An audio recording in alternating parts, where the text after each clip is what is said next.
തപസ്സുകാലം 2-ാം വാരം വ്യാഴം. തിരുവചനം. ഒരു ധനവാൻ ഉണ്ടായിരുന്നു. അവൻ ചെമന്ന പട്ടും മൃദുല വസ്ത്രങ്ങൾ ധരിക്കുകയും എന്നും സുഭിക്ഷമായി ഭക്ഷിച്ച് ആനന്ദിക്കുകയും ചെയ്തിരുന്നു.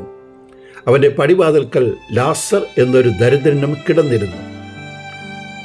ലൂക്കയുടെ സുവിശേഷം 16-ാം അധ്യായം 19-20 തിരുവചനങ്ങൾ. അടുത്ത കാലത്ത് ആത്മഹത്യകൾ കൂടുകയാണ്. ഇതിന് പിന്നിലുള്ള ഒരു കാരണം, ഞാൻ ഒറ്റപ്പെട്ടു പോയി, എന്നെ മനസ്സിലാക്കുവാൻ ആരും ഇല്ല, സഹായിക്കുവാനും ആരുമില്ല എന്ന ചിന്തയാണ്. സ്വന്തം മക്കളുമായി ആത്മഹത്യ ചെയ്യുന്ന അമ്മമാരെക്കുറിച്ച് കേൾക്കുന്നത് തികച്ചും വേദനാജനകമാണ്. ഒരു സംഭവം ഇപ്രകാരമാണ്. ആത്മഹത്യ ചെയ്ത ദിവസവും ഒരു സഹോദരി ഓഫീസിൽ ജോലിക്ക് പോയിരുന്നു. കൊണ്ടുപോയ ഭക്ഷണം അന്ന് ഉച്ചയ്ക്ക് കഴിക്കുവാൻ സാധിച്ചില്ല. സന്തോഷമില്ലാത്ത ആ മുഖം കണ്ടിട്ടും എന്തു പറ്റിയെന്ന് ആരും ചോദിച്ചില്ല. എല്ലാവർക്കും അവരുടേതായ പ്രശ്നങ്ങളുണ്ട്. എന്നാലും ഒരു ചെറിയ ഇടപെടൽ ഉണ്ടായിരുന്നുവെങ്കിൽ എല്ലാം മാറിമറിഞ്ഞേനെ.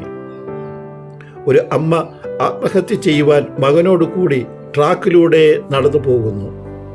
മകന് എന്തോ ഒരു പന്തികേട് തോന്നി. അവൻ അമ്മയോട് പറഞ്ഞ്, അമ്മേ, എനിക്ക് പേടിയാവുന്നു. അമ്മ മകനെ കെട്ടിപ്പിടിച്ചു. അതോടുകൂടി അമ്മയുടെ തീരുമാനം മാറുകയാണ്. ഇവിടെ മകന് അറിയാവുന്ന ഭാഷയിൽ മകൻ്റേതായ ഒരു ഇടപെടൽ. ഇന്നത്തെ ഉപമയിൽ ധനവാൻ വളരെ ഉയരത്തിലാണ് ജീവിക്കുന്നത്.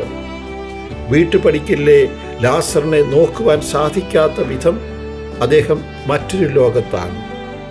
അതിനാൽ മരിച്ച ശേഷവും അവർ രണ്ടുപേരും 2 ലോകത്താണ്.